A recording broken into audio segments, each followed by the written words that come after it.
অনেক চেষ্টা করছো কিন্তু কিছুতেই পেরে উঠছো না, মনে হচ্ছে সব ছেড়ে ছুড়ে দিয়ে আর এই কাজটা ভালো লাগছে না বা আমার দ্বারা সম্ভব হচ্ছে না, এরকমটা যদি তোমার মনে হয়ে থাকে তাহলে বলবো তোমরা 3R এই ফর্মুলাটা তোমরা মেনটেন করবে।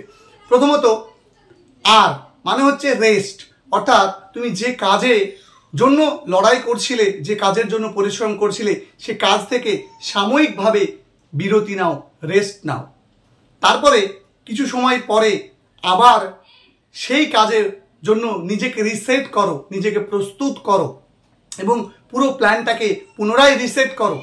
ঠিক তারপরে শেষ আর রিস্টার্ট করতে হবে, পুনরায় রিস্টার্ট করতে হবে। তোমার সফল হওয়ার পিছনের জার্নিটাকে পুনরায় রিস্টার্ট করতে হবে। তারপরেও যদি তুমি পরবর্তীকালে সফল হতে না পারো, তুমি এটা হয়তো বলতে পারবে যে আমি লড়াইটা চালু রেখেছিলাম, শেষটুকু দিয়ে চেষ্টা করেছিলাম, লড়াই করেছিলাম। অবশ্যই তুমি 3Rটাকে ফলো করো, দেখবে তুমি যে কাজে সফলকাম হতে পারছো না, আমার বিশ্বাস তুমি সে কাজে সফলকাম হতে পারবে।